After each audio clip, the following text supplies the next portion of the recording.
La obra regeneradora del Espíritu Santo. El apóstol Pablo escribe en Tito 3:5, en la versión revisada, no por obras de justicia que nosotros hubiéramos hecho, sino por su misericordia nos salvó, mediante el lavamiento de la regeneración y la renovación por el Espíritu Santo.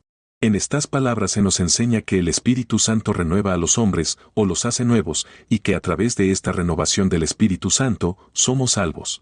Jesús enseñó lo mismo en Juan 3:3-5, respondió Jesús y le dijo, de cierto te digo, que el que no naciere de nuevo, no puede ver el reino de Dios.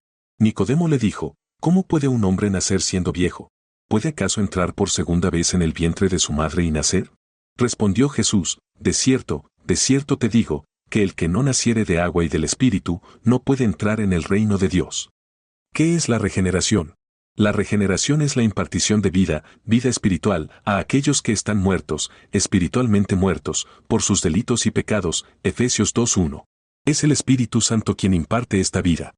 Es cierto que la palabra escrita es el instrumento que el Espíritu Santo utiliza en la regeneración.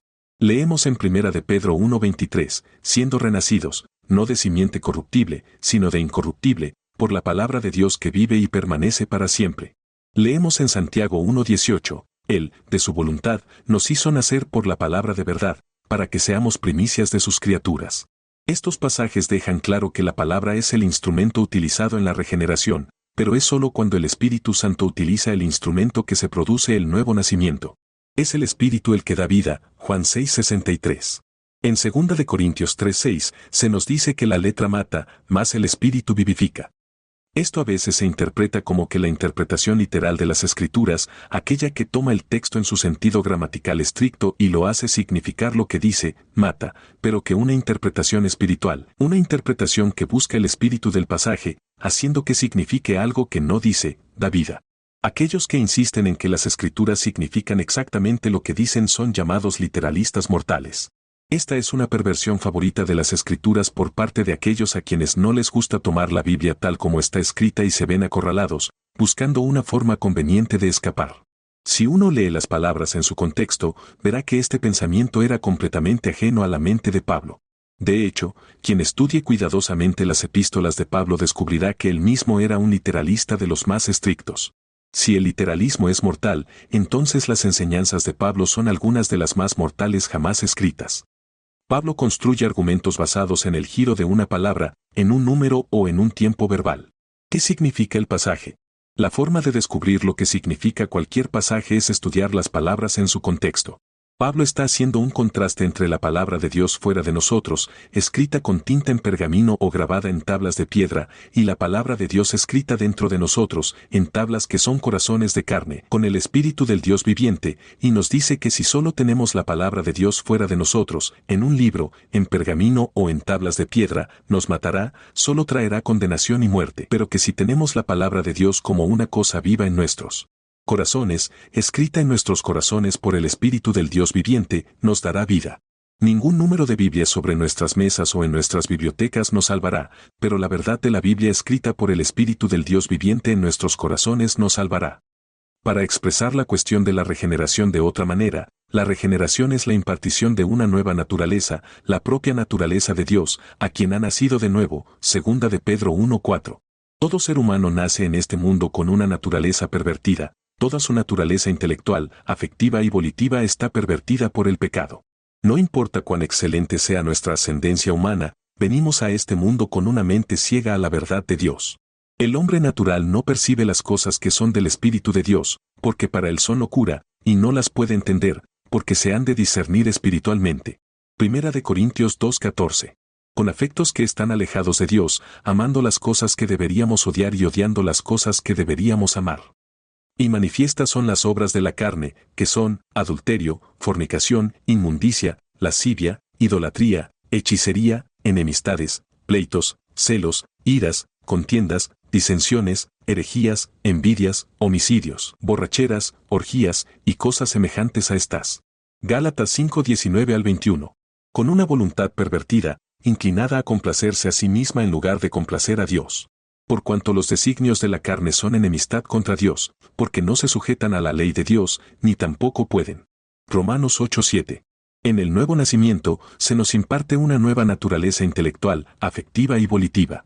Recibimos una mente que ve como Dios ve, que piensa los pensamientos de Dios después de él. 1 Corintios 2:12-14, afectos en armonía con los afectos de Dios. Mas el fruto del Espíritu es amor, gozo, paz, paciencia, benignidad, bondad, fe, mansedumbre, templanza. Contra tales cosas no hay ley. Gálatas 5:22 y 23, una voluntad en armonía con la voluntad de Dios, que se deleita en hacer las cosas que le agradan. Como Jesús decimos, mi comida es que haga la voluntad del que me envió, y que acabe su obra. Juan 4:34, Juan 6:38, Gálatas 1:10. Es el Espíritu Santo quien crea en nosotros esta nueva naturaleza, o nos imparte esta nueva naturaleza. Ninguna cantidad de predicación, no importa cuán ortodoxa sea, ni cantidad de mero estudio de la palabra regenerará a menos que el Espíritu Santo obre. Él y solo Él hace de un hombre una nueva criatura. El nuevo nacimiento se compara en la Biblia con el crecimiento de una semilla. El corazón humano es el suelo, la palabra de Dios es la semilla. Lucas 8:11, 1 de Pedro 1:23, Santiago 1:18, 1 de Corintios 4:15. Todo predicador o maestro de la palabra es un sembrador, pero el Espíritu de Dios es quien vivifica la semilla que se siembra, y la naturaleza divina brota como resultado. Hay abundante tierra en todas partes para sembrar la semilla, en los corazones humanos que nos rodean por doquier. Hay abundante semilla para ser sembrada, cualquiera de nosotros puede encontrarla en el granero de la palabra de Dios, y hoy en día hay muchos sembradores, pero puede haber tierra, semilla y sembradores, pero a menos que al sembrar la semilla, el Espíritu de Dios la vivifique y el corazón del oyente la abrace por la fe, no habrá cosecha. Cada sembrador necesita asegurarse de que comprende su dependencia del Espíritu Santo para vivificar la semilla que siembra, y necesita asegurarse también de que está en tal relación con Dios que el Espíritu Santo pueda obrar a través de él y vivificar la semilla que siembra. El Espíritu Santo sí regenera a los hombres. Tiene poder para resucitar a los muertos. Tiene poder para impartir vida a aquellos que están moralmente muertos y corrompidos. Tiene poder para impartir una naturaleza completamente nueva a aquellos cuya naturaleza actual está tan corrompida que, para los hombres, parecen estar sin esperanza. ¿Cuántas veces lo he visto demostrado? ¿Cuántas veces he visto a hombres y mujeres completamente perdidos, arruinados y viles entrar en una reunión casi sin saber por qué vinieron, y al sentarse allí, se habló la palabra? El Espíritu de Dios vivificó la palabra sembrada en sus corazones, y en un momento ese hombre o mujer, por el poderoso poder del Espíritu Santo, se ha convertido en una nueva creación. Conozco a un hombre que parecía tan completamente abandonado y sin esperanza como pueden llegar a estar los hombres. Tenía unos 45 años de edad. Se había desviado en malos caminos desde la niñez. Se había escapado de casa, se había unido a la marina y luego al ejército, y aprendió todos los vicios de ambos. Había sido dado de baja deshonrosamente del ejército debido a su extrema disipación y desorden. Encontraba compañía entre los más bajos civiles. Cuando caminaba por la calle de un pueblo del oeste por la noche, y los comerciantes escuchaban su grito, cerraban sus puertas por miedo. Pero este hombre fue una noche a una reunión de avivamiento en una iglesia rural por curiosidad. Se burló de la reunión esa noche con un compañero de juerga que se sentó a su lado, pero regresó la noche siguiente. El Espíritu de Dios tocó su corazón. Fue al altar y se arrodilló. Se levantó como una nueva creación. Fue transformado en uno de los hombres más nobles, verdaderos, puros, desinteresados, gentiles y semejantes a Cristo que jamás he conocido. A veces me preguntan, ¿crees en la conversión repentina? Creo en algo mucho más maravilloso que la conversión repentina. Creo en la regeneración repentina. La conversión es meramente algo exterior, el giro. La regeneración va hasta lo más profundo del alma, transformando pensamientos, afectos, voluntad, todo el ser interior. Creo en la regeneración repentina porque la Biblia la enseña y porque la he visto innumerables veces. Creo en la regeneración repentina porque la he experimentado. A veces se nos dice que la religión del futuro no enseñará una conversión repentina y milagrosa. Si la religión del futuro no enseña la conversión repentina y milagrosa, si no enseña algo mucho más significativo, la regeneración repentina y milagrosa por el poder del Espíritu Santo, entonces la religión del futuro no estará en conformidad con los hechos de la experiencia y, por lo tanto, no será científica. Perderá una de las verdades más seguras y gloriosas. Las religiones ideadas por los hombres en el pasado a menudo han ignorado la verdad y las religiones ideadas por los hombres en el futuro sin duda harán lo mismo. Pero la religión que Dios ha revelado en su palabra y la religión que Dios confirma en la experiencia enseña la regeneración repentina por el poderoso poder del Espíritu Santo.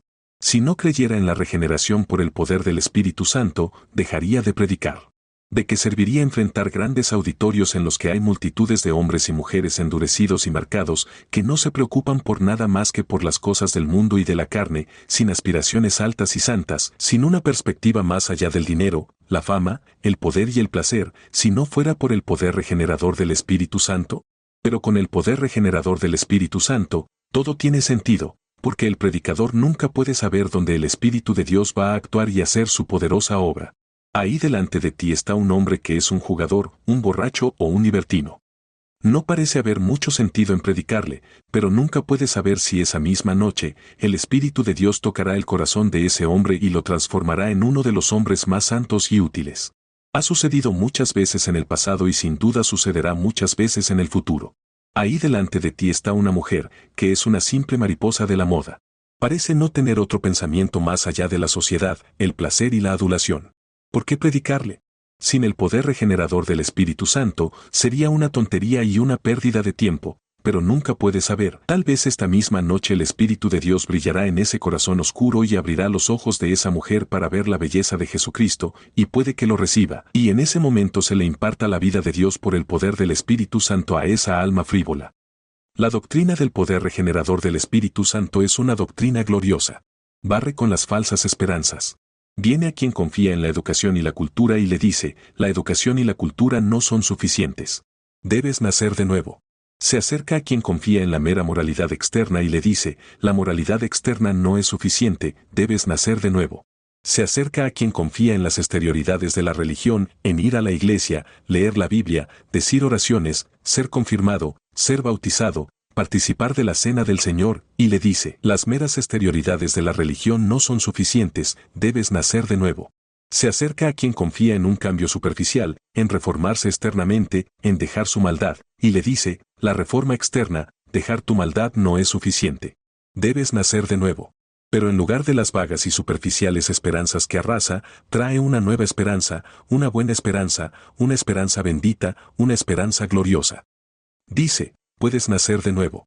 Se acerca a quien no tiene deseos más altos que los deseos por cosas animales, egoístas o mundanas, y le dice, puedes llegar a ser partícipe de la naturaleza divina y amar las cosas que Dios ama y odiar las cosas que Dios odia.